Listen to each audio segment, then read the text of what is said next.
Hey crafty friend, I hope you're so excited because it's time for the stitching die. It's Justine here and we are going to make a purple mushroom card that will look similar to this one.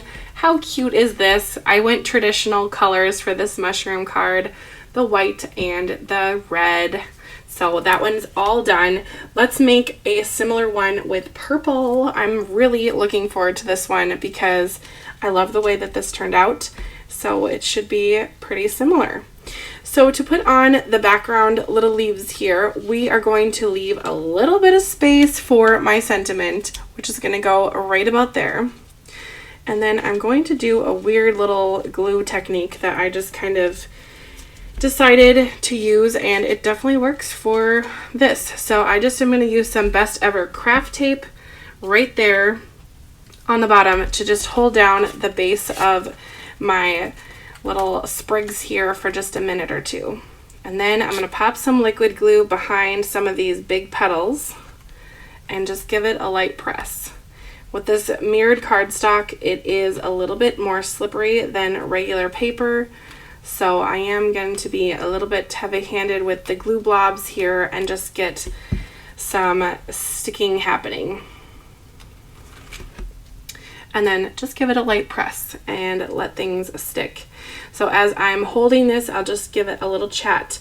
Now, usually in my stitching videos, I tell you how to stitch with these dies, but with these ones, I decided not to because I have several videos already on my channel about how to stitch with any die that looks like this. Any of the alphabet ones, they're all just like this. So you go up the outside and down through the center. And then same with this, it's the same kind of idea, but it's just elongated. And then here you just go back and forth for stitching. So the stitching on here is rather simple. So if you want to get into stitching on cardstock, go for it with this one. It's a great starting off die. Now, if you are really looking for direction of how to stitch, check out my playlist on my channel. I have a whole playlist called Stitching on Cards where I go in depth, in detail, up close, and show you how I stitch on all sorts of different Spellbinders stitching dies. So check that out. I have almost a video for every stitching die that they've come out with. So I feel like there's something for you if you're looking for inspiration. Now for the large mushroom here, I just glued on the background paper, which shows those beautiful white spots. And now I'm going to glue on this middle back piece. So, or middle under piece, I guess. This is going to, oops, that's obviously not glued yet. This is going to go underneath my mushroom, and I'm going to leave that little rim on the back there just to add a little bit of dimension to the mushroom. So I'll place it right about here, like that, and then press firmly. Now I'll do the same to the little one. This little mushroom was super quick to stitch because there's not a ton of stitching. I think you could make a few of these cards during an afternoon and just really enjoy the process, which is what this is all about, right? Making art, having a good time. So there's that little piece there on the little mushroom. And then next for the big mushroom, we'll go back to this one. I have this little skirt is what I like to call this piece. It's gonna go right at the top of the stem of the mushroom, like so. I had a lot of fun stitching these because I used the metallic thread from DMC, and then I have my colors here if you're wondering. These are threads from my parents' neighbor who moved away. I'm sad that they moved away, but she donated these embroidery flosses to me, so I'm using them today. And she did take the time to write down all the names, or I guess numbers, of the products so I can tell you what they are. Which, if you've watched some of my videos, you know sometimes I don't always take the time to do that, so thank you for doing that. Then the little mushroom also gets a little skirt as well, and I'll pop it right on the base of the mushroom. I'll use my hands to pinch it like this this tweezers is pinching here. Luckily, I do have another reverse tweezers, so I'll just let those kind of sit. So as those are drying, I'm going to pop on this base piece, and looking at it now, it is kind of getting lost in my background here.